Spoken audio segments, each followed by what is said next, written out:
Good morning, Horizon. My name is Kyle, and I am overjoyed at the opportunity to be able to talk through this portion of Luke this morning as we continue our Lent Devotionals.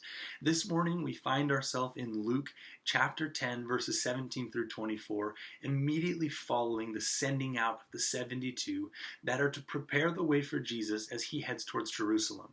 Remember that Jesus has positioned himself towards the crucifixion, towards what is going to happen in Jerusalem.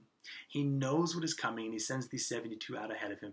And they return to Jesus overjoyed, and they say to him in verse 17, "Lord, even the demons submit to your name." Jesus responds, and he says, "I saw Satan fall like lightning from heaven. I have given you authority to trample on snakes and scorpions, and to overcome all the powers of the enemy. Nothing will harm you."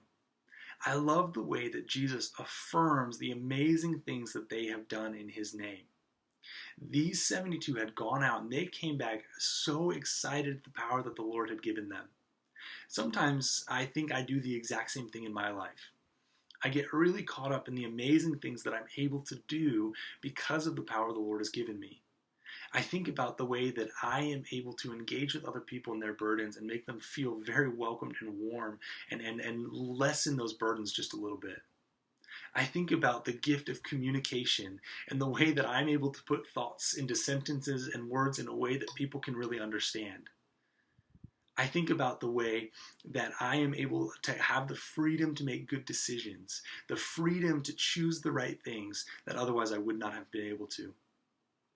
And sometimes in those moments, I come back to Jesus and I say, "Jesus, look at the amazing things that I have done. Lord, look at how the world submits to your name and your power and your gifts." And Jesus is excited for me. He's excited because of the work that I've done and the power that has been done through me from him. And in those moments, he celebrates with me. But what I love about this passage is that it doesn't stop there, as often it does for me. I love that Jesus looks these 72 in the eyes and he says, however, in verse 20, "Do not rejoice that the spirits submit to you, but rejoice that your names are written in heaven." It wasn't enough, it isn't enough that we're able to do amazing things for him.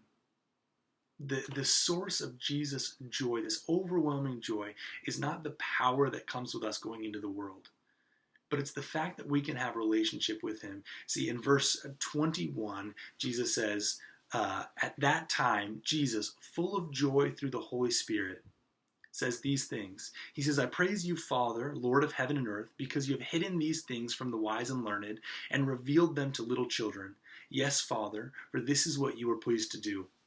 All things have been committed to me by my Father. No one knows who the Son is except the Father, and no one knows who the Father is except the Son, and those to whom the Son chooses to reveal him." What I love about it is it doesn't stop at what we're able to do.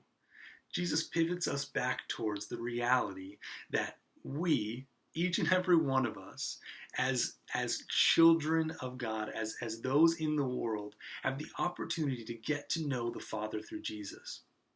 That we're able to sit at his feet and experience and know the character of God. And that is where the joy comes from that Jesus is experiencing. I imagine him looking at these 72 like a proud dad, looking at them, realizing the amazing future and gift that they have because of what he's about to do.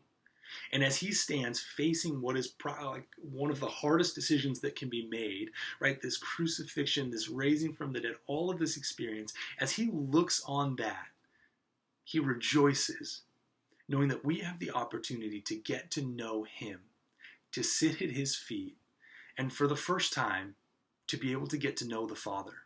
And that's what it's all about.